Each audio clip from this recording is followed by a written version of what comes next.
is going on, you guys? You know what? I feel like I say that too much.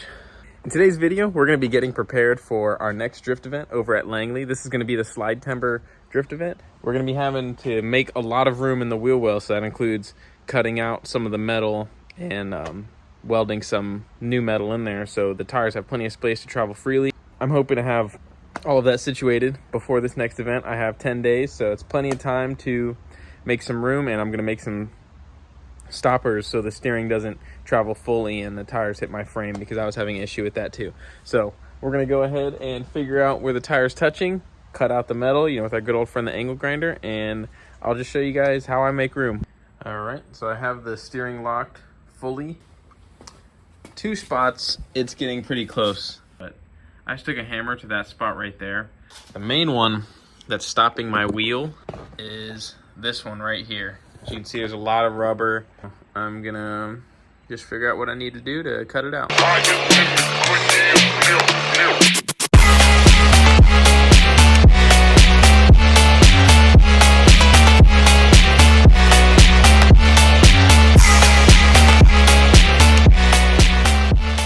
So basically, I cut a big line out and then right down the middle, and I folded both of the metal in on each other, and I'm going to go ahead and weld that right there. All right, now as you can see, we have 2 massive gaps. All right, so what you're going to do is you're going to get a piece of cardstock, because you're going to want to make a plate out of metal, and then you're going to tack it in there, but you want to make sure it can fit effectively.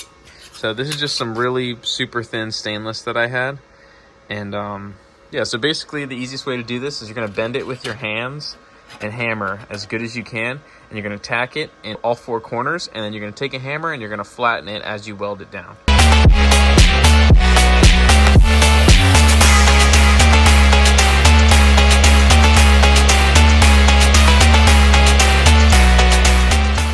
Okay guys, it's the next morning. That is the finished product. I filled it in with seam sealer. All that's left is going to be to take some undercoating and just spray that up, and this side will be ready to rock.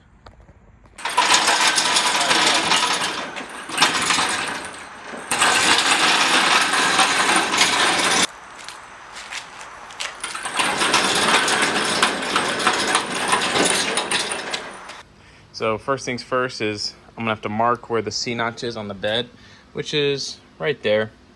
So I'm gonna take the bed liner out and cut that big chunk out, and then do a test fit, and we'll see how that goes.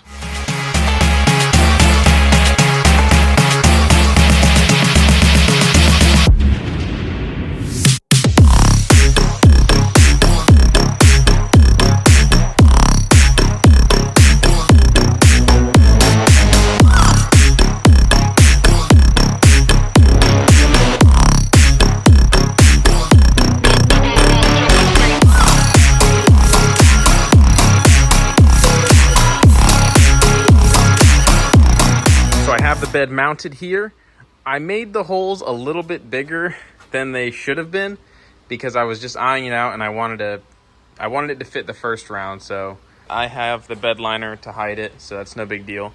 So I'm just finishing up getting the bed bolted in. This thing should be ready for the track. I'm just waiting on some brand new tires from my boy, and other than that, it should be track ready.